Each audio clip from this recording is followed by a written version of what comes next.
Ar visos eglutės atrodo taip, kaip nuotraukose? Tai vienas iš dažniausiai pasitaikančių klausimų. Ar tai, ką gausite, yra būtent tai, kas matyti mano galerijos nuotraukose? Ir atsakymas akivaizdus. Ar ne?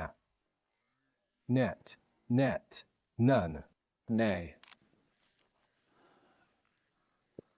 O kodėl? Nes eglutės nuotraukose, tos mūsų galerijoje, yra išskleistos ir suformuotos. Ir tai suformuota profesionalių stilistų ir dekoratorių žmonių, kurie turi auksinės rankas. Žmonių, kurie tai daro jau daugelį metų ir daro tai labai gerai. Ogi eglutės, kurias jums siunčiame dėžėse, yra tiesiai iš gamybos. Nei šimtos, nei išskleistos, o svarbiausia, nemodeliuotos. Eglutė yra kūrybinis produktas ir joje atrodys taip, kaip ją išdėliosi, o ne taip, kaip nuotraukoje. Iš tikrųjų, nuo tavęs priklausys, kaip ta eglutė atrodys po suformavimo. O aš garantuoju ir atsakau už atitikimą specifikacijai. Atitikimą su tuo, ką nurodome.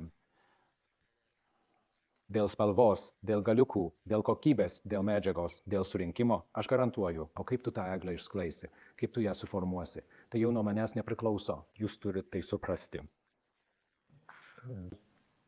Aš galiu pasistatyti eglutę pas save ir parodysiu jums. Va taip ji atrodo. Eglutė labai graži. O ar tu surinksi tą eglutę taip pat? Žinot, tai kaip turėti smuiką, bet mokėti juo groti. Na, ne kiekvienas tiesiog turi tą.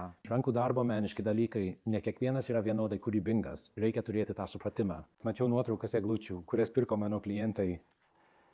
Brangių eglučių už kelis tūkstančius zlotų, kurios atrodė baisiai, o mačiau nuotraukas eglučių už kelis šimtus eurų, kurios atrodė gražiai. Tai, kad nusipirksi brangią eglutę, dar nereiškia, kad ji bus gražiai suformuota. Iš esmės net galim laikyti, kad kuo eglutė brangesnė, tuo ji labiau reikalaujanti. Turi daugiau šakų, turi daugiau galiukų. Reikalauja daugiau dėmesio, daugiau susikaupimo.